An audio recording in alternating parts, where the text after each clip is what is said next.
सभी एक बार जयकारा लगाएंगे। बोलिए श्री राय माता की, बोलिए श्री राय माता की, भारत माता की, भारत माता की, वंदे वंदे मातरम। जय जय श्री राम, जय जय श्री राम, जय जय श्री राम, जय जय श्री राम। मंच पर विराजमान श्री जूनागढ़ के महंत श्री पृथ्वीगिरी जी महाराज के प्रतिनिधि माताजी श्री करुणागिरी जी के चरणों में नमो नारायण। हमारे दाई आश्रम के पीठाधीश्वर पीर महंत श्री सोमनाथ जी महाराज को आदेश, मुकुंदगढ़ आश्रम से पधारे हुए चेतननाथ जी महाराज, भैल आश्रम से विकासगिरी जी महाराज, रतनगढ़ से देवादास जी महाराज, रिजाड़ी धाम से ओमनाथ जी महाराज, सत्य दर्शन अखाड़ा मंडल के अध्यक्ष गणेश चैतन्य जी और मेरे प्रिय मित्र गांगियासर के पीठाधीश्वर महंत दशवीगिरी जी महाराज, इन सभी संतों के चरणों में वंदन करता हूं। आदेश ओम नमो नारायण। सभी सनातनी वीरों, माता एवं बहनों, जिस प्रकार से हम 17 तारीख से जो प्रशासन हमारे साथ जिस प्रकार की कार्यवाही कर रही है, उसको हम 3 साल के पीरियड में जो देख रहे हैं वो सभी से छाना नहीं है। आप सभी को उसके बारे में पता है। 20 तारीख को जब हम 21 तारीख को कलेक्टर का घेराव करने की तैयारी करते हैं, उस समय विधायिका को पता लगता है कि कहीं न कहीं मेरी वोट बैंक खिसक रही है, कहीं न कहीं गांगियासर के आसपास के गांवों में मेरा विरोध ज्यादा बढ़ रहा है। तो आनंद फानन में 20 तारीख को विधायिका यहां पे पहुंचती है, एक लिखित समझौता करती है। उस लिखित समझौता में बोलती है कि मैं तारबंदी हटा दूंगी, जितनी भी राय माता मंदिर की जमीन है उस पे 1 इंच पे कब्जा नहीं होने दूंगी, जो कब्जा है उसको हटा दूंगी। आपसे मेरा निवेदन है कि आप ये पक्के मकान है उनको छोड़ दो। मैं तो उस समय भी उसका विरोध कर रहा था, लेकिन माताजी ने वहां कहा कि मैं वचन देती हूं, अगर आप यहां का कब्जा हटाते हो तो मैं वचन देती हूं कि पक्के मकानों को हम नहीं छेड़ेंगे। वो भी फैसला, वो भी वादा उनका फीका है।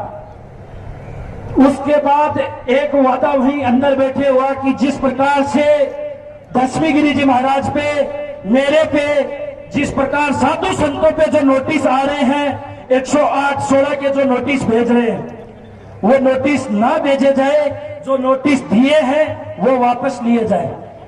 उसके बाद भी विधायिका की सह से लगातार हमें नोटिस दिए जा रहे हैं। हर महीने में 3-3, 4-4 नोटिस दिए जा रहे हैं। मैं इस प्रशासन से पूछना चाहता हूं, किस आधार पे हमें 108-16 का नोटिस भेज रहे हैं? किस आधार पे हमें आरोपी बना रहे हैं? हमने क्या परेशानी की बिगाड़ने की कोशिश की? क्या हम हमारे समाज से, जिन समाज के साथ हम जुड़े हैं, उस समाज के साथ भी क्या हम बात नहीं कर सकते? क्या हमारी जमीन है, उस जमीन को छुड़वाने का भी हमारा अधिकार नहीं है? किसी के साथ हमने मारपीट नहीं की, चाहे वो मूंछ कटे हो, चाहे छोटा भाई का पजामा पहनने वाले हो। वो आते हैं हमारे बच्चों के साथ मारपीट करते हैं।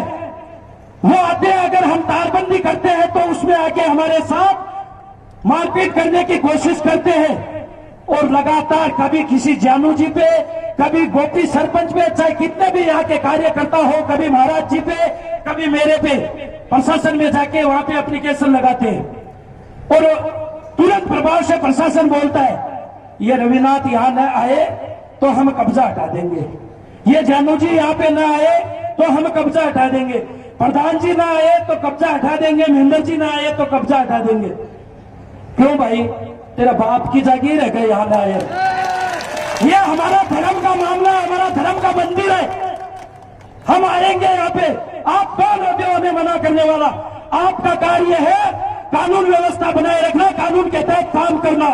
लेकिन आप कुछ छोटा भाई का पजामा पहनने वालों के दबे हुए उन लोगों के साथ उनके वोटों के नीचे दबे हुए हो और ये प्रशासन विधायिका के नीचे दबा हुआ है। जिस प्रकार की ये शपथ लेते हैं कि हम बिना किसी भेदभाव के कार्यवाही करेंगे, कार्य करेंगे, कोई कार्यवाही नहीं, कोई कार्य नहीं करते।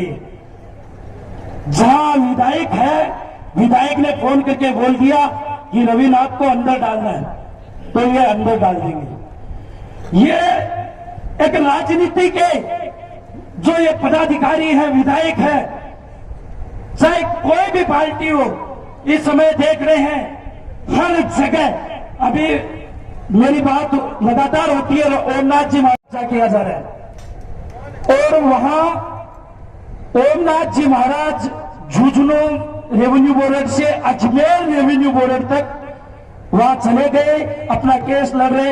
एसडीएम को बोलते हैं, एसडीएम बोलते हैं विधायक के पास जाओ, जिसकी जानकारी प्रधान जी ने अभी दी थी। ऐसे ही पहले अजमेर के पास में रामसरा गांव है, वहां पे शिव मंदिर के सामने इन्होंने मस्जिद की दीवार बनाने की कोशिश की। वहां पे भी तमाम हिंदुत्ववादी संगठनों ने खड़ा होके वहां पे उसको रुकवाया। जिस प्रकार प्रदेश में कांग्रेस की सरकार आई है, उस समय से मंदिरों पे, संतों पे, हिंदुओं पे कुठाराघात हो रहा है। क्या हम उन्हें वोट नहीं देते? अगर जो छोटा भाई का पजामा पहनने वाले हैं वो एक वोट का, उनका एक वोट का 4 वोट गिनते हो, तो हमारे क्या 4 वोट का 1 वोट गिनते हो आप? हमारे साथ भेदभाव क्यों?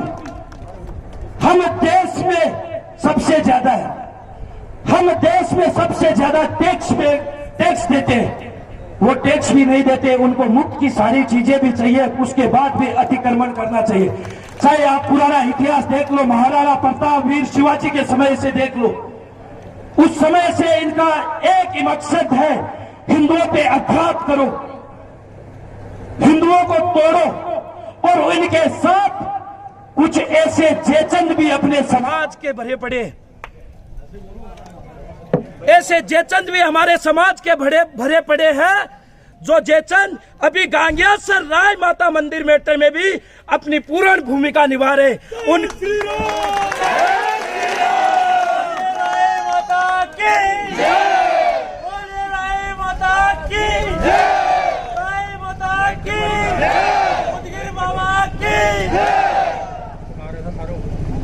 उन जेचंदों को भी मैं बोल देता हूं कि समय आने पे आपसे भी हर बात का हिसाब हम लेंगे।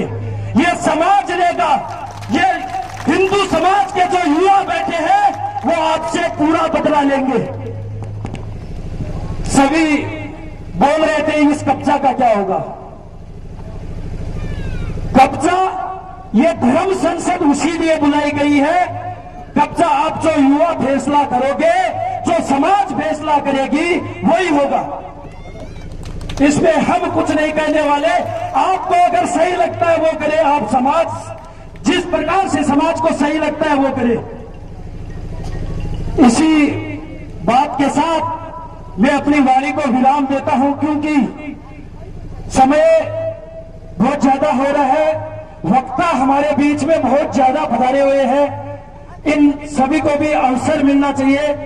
तो सभी एक बार जयकारा के साथ में मैं अपने शब्दों को विराम दूंगा।